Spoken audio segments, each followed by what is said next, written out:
morning, good afternoon, good evening. My all dear friends, here I am Matali going to explain you the chapter number 7 of class 2. So let's start. But before starting this video, I request you to please like, share, comment and subscribe.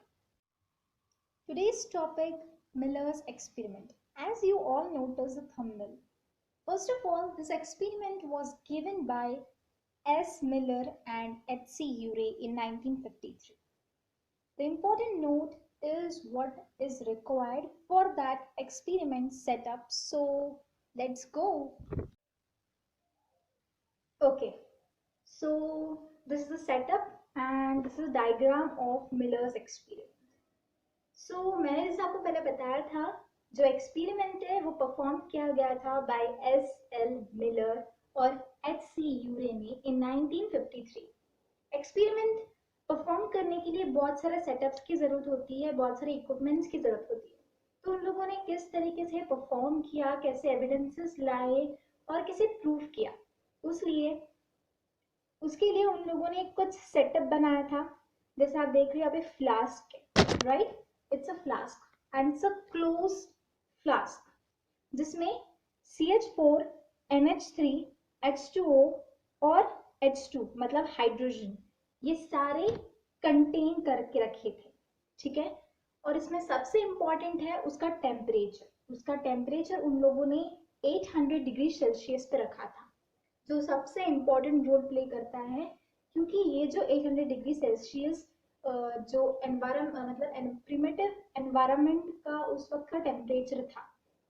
ठीक है, इसीलिए 800 degree Celsius उन लोगों ने ऐसा temperature दिया उस experiment को ताकि वो परफॉर्म कर पाए. उन लोगों ने कुछ इलेक्ट्रिक डिस्चार्ज लगाया. देखो यहाँ पे आपको दिख रहे होंगे 2 इलेक्ट्रोड्स है.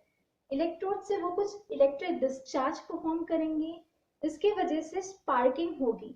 ठीक है, वो स्पार्किंग भी उन लोगों ने की थी, वो भी एक सेटअप का ही एक पार्ट था. उसके बाद ये सारी कंडीशंस सिमिलर थी, मतलब ये सारी कंडीशन उन लोगों ने जो रखी थी वो सारी इस तरीके से रखी थी कि पहले के एनवायरनमेंट में जिस तरीके से काम होता था या जिस तरीके का एनवायरनमेंट उस वक्त था, वो सारे एनवायरनमेंट और वो सारी कंडीशंस को वो रख कर देखना चाहते थे कि ऑब्वियसली कुछ ऐसा कुछ हुआ होगा ताकि ये सारा एक्सपेरिमेंट वो परफॉर्म कर पाए. ठीक है, नेक्स्ट इज आर ऑब्जर्वेशन.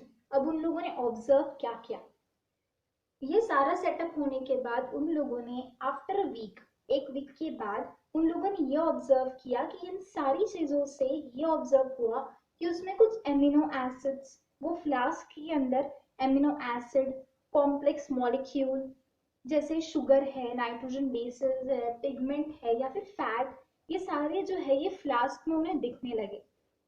अब एक्चुअली ये प्रोसेस होती कैसे है, आई विल एक्सप्लेन यू. ठीक है, एक्चुअली ये फ्लास्क में उन लोगों ने ये सारे गैसेस को डाला है. ठीक है, जैसे CH4, NH3, H2O and H2, इन सारे गैसेस को उन लोगों ने फ्लास्क में डाला. इलेक्ट्रोड्स के थ्रू यहाँ पे डिस्चार्ज हुआ. ठीक है, यहाँ पे डिस्चार्ज हुआ. डिस्चार्ज के बाद इसमें से जो है यहाँ पे 2 इनलेट एंड आउटलेट्स है. ये एक आउटलेट है और ये एक इनलेट है. इसमें से वाटर बाहर गया, कंडेंस्ड हुआ और यहाँ से इन वाटर अंदर डाला गया. क्या हुआ फिर, ये सारा कंडेंसेशन के बाद वाटर वेपर्स फॉर्म हुए. वाटर वेपर्स फॉर्म होने के बाद यहाँ पे ऑर्गेनिक कंपाउंड्स मिले, जैसे एमिनो एसिड मैंने बताया, कॉम्प्लेक्स मॉलिक्यूल्स जैसे शुगर, नाइट्रोजन बेसेस, पिगमेंट्स और फैट्स, ये सारी चीजें हमें इस फ्लास्क में मिली. उसके बाद उन लोगों ने ये लिक्विड ट्रैपर का एक नट होता है वो भी लगाया था, और यहाँ पे बॉइलिंग ऑफ वाटर और यहाँ पे वैक्यूम ऑफ पंप. ठीक है, तो ये जो पाइप है वाटर कंटेनिंग ऑर्गेनिक कंपाउंड्स. अब इन लोगों को यहाँ पे ऑर्गेनिक कंपाउंड्स मिले. अब क्या होता है देखिए, उन लोगों ने ये सेटअप किया, उसके बाद उन लोगों ने कुछ कंफ्यूजन्स निकाले ये सारे एमिनो एसिड में ऑब्जर्व होने की बात. सो लेट्स नो कि क्या कंक्लूजन उन्हें मिला. उन लोगों को पहला कंक्लूजन ये मिला, it provides experimental evidences for the theory of chemical origin. First of all एक थ्योरी थी, उसका नाम था केमिकल ओरिजिन. उस केमिकल ओरिजिन का मतलब ये था, उस थ्योरी का मतलब कि कुछ सालों पहले या कुछ मिलियन सालों पहले, बिलियन सालों पहले कुछ ऐसे केमिकल्स थे जिसके वजह से आज जो हम ह्यूमन बींग्स है, जो भी सारे लिविंग फॉर्म्स है वो बने। सो ये एक एविडेंस देता था ये एक्सपेरिमेंट कि हाँ केमिकल थ्योरी जो थी वो सही थी। The theory of chemical origin is perfect and it gives the evidence. ठीक है, ये प्रोवाइड करता था। अभी वो केमिकल ओरिजिन थ्योरी जो थी उसको एविडेंस कैसे मिला, अगर ये अगर क्वेश्चन बनता है। सो केमिकल ओरिजिन जो उसका जो थ्योरी थी उसको ये बताता है क्योंकि उसमें हमें एमिनो एसिड मिले, कॉम्प्लेक्स मॉलिक्यूल जैसे शुगर है, नाइट्रोजन बेसिस पिगमेंट्स है, ये सारी चीजें केमिकल की फॉर्म में होती है।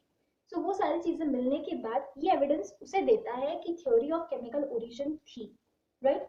Second point, it showed that the first non cellular form of life was created about 3 billion years ago.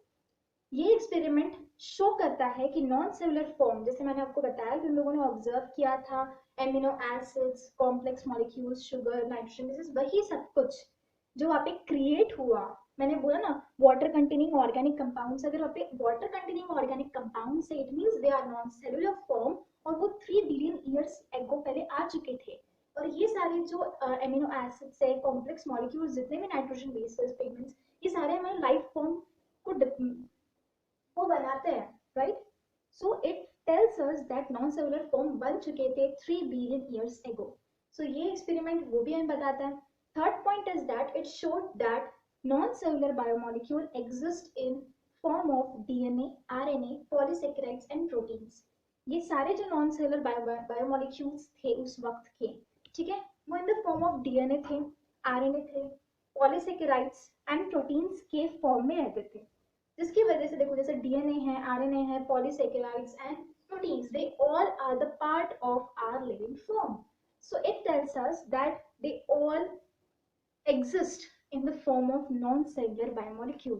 So it tells us that कि उस दुनिया में भी शायद कहीं ना कहीं ये सारी चीजें नॉन सेलुलर फॉर्म में थी, और उसी के वजह से वो लाइफ फॉर्म में कन्वर्ट हुई, और आज आज बहुत सारी लाइव्स बनी हैं, ठीक है।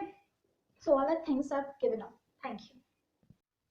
So this is the notes of that experiment that will help you to remember these things properly. So अगर आपको ऐसे ही notes चाहिए होंगे so please comment on the video session, so ताकि मुझे समझ में आए कि मैं आपको ऐसे notes दे सकती हूँ या नहीं, आपको बता सकूँगी। So at the last, thanks to all of you for watching my video. If you like, then please like, share, subscribe and comment. Thank you.